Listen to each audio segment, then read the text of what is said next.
Education has been becoming an essential sector for the longest period we can have. We have been trying a lot of methods in order to create a good and furthermore create a better system for educations in our society. Both teachers and students are of course complicit in a big role to create a proper study environment. But oftentimes we understand we face several challenges and issues. For example, students that lack of interest to study or difficulties on having a bunch of lessons to study and so on and so forth. We totally understand that students will have different potentials and students of course have different capabilities from one to another, and that's why we agree to this motion. We're very proud to propose. And so, what is the parameter of intelligence and academic performance we're going to use in this motion?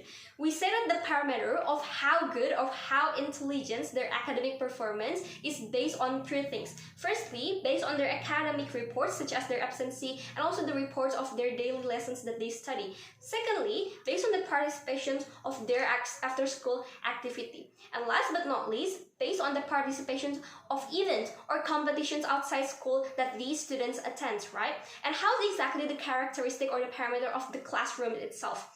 Even today, note that we already have several schools that have specific classes to group students based on their intelligence. For example, bilingual classes and so on and so forth. And we say that there's no special treatment given to this student except of just being put in a higher level or different level of classes because of those students having different potentials as well. So what is the problem on their side of the house? Firstly, we state that not every students are able to keep up with school, right? Not every students are able to keep up with what the teachers teach during the day or with the lessons that they have in a school. For example, some people are good at certain lessons and some people are failing on certain lessons.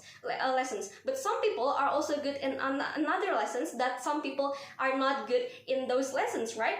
Secondly, students who are doing excellent will just be excellent even more. Currently, those who can keep up will just can't keep up till the end of the day and will just stuck and not developing anything because they're grouped in a class with people in different potentials, right?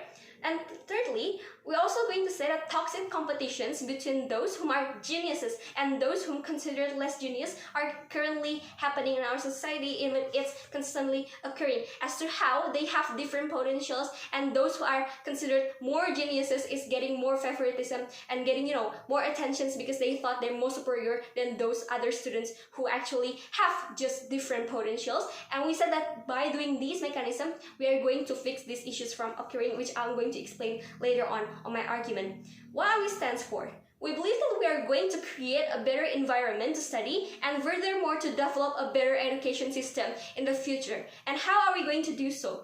Three things under our mechanism. Firstly, we are going to separate them based on their skills, intelligence, and academic performances. Secondly, we are going to still attend a class to qualify which student that will be put in certain class. For example, potential tests, academic tests, and so on and so forth. Last but not least, we are going to group them based on their potentials and based on their interests and also skills. And so that's how these students can have a proper platform to actually develop their own skills in the future that will be useful for them, right? And note that we are not going to give any kinds of special treatment to certain classes or to certain students that is being grouped in certain class in the end of the day. So there's no favoritism will occur under our side of the house. So, what am I going to bring to you in my argument? I'm going to talk about how putting students in different classes based on their potentials and skills instead of their age is justifiable to begin with. So, first thing, we understand that issues that might be being debated includes firstly, toxic competitions still occurring between students even in the same classes with the same potentials. Secondly, gap between students due to their being grouped in different classes. Last but not least, favoritism. But we assure you that it is not going to happen under our side of the house. Why so? Firstly, let's take a look at how the problem that already occurs is keep getting worse and we can actually cater this problem. We say that oftentimes because we are in a group of class with different capabilities of students, with different potentials of students, this problem will occur.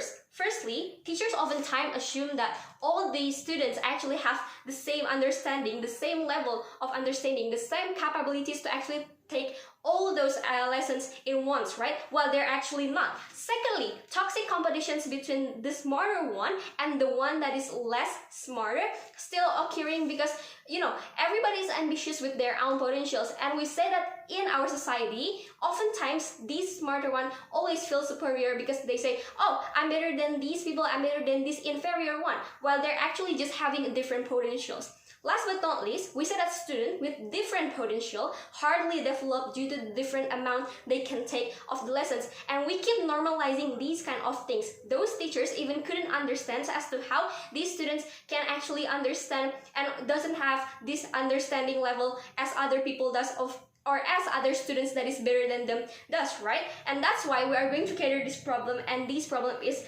really crucial. And why the mechanism will be able to cater it, right? Firstly, we said that teacher easily understands student capability by having them in one classroom. For example, when we group them in one particular classroom with the same potentials, with the same capabilities, teachers are going to be easily note, oh, this student capabilities is on this level, or oh, this student's potentials is this. That's why we say that it's going to be better for both the teacher and also the students to actually develop with this kind of environment. Secondly, we said that those students who have different potentials will receive a better atmosphere. We say that when we are being grouped with persons or with people in the same potentials, in the same interest with them, firstly, they're going to have a better environment to study. Secondly, they will receive support from one to another because they have same potentials, they have the same goal, and so that's why in the future they will be able to actually discuss it with them or just sharing the same interest from one to another, right? And they will also encounter the same students with potentials that doesn't occur in regular classes like we have right now. And how about toxic environment?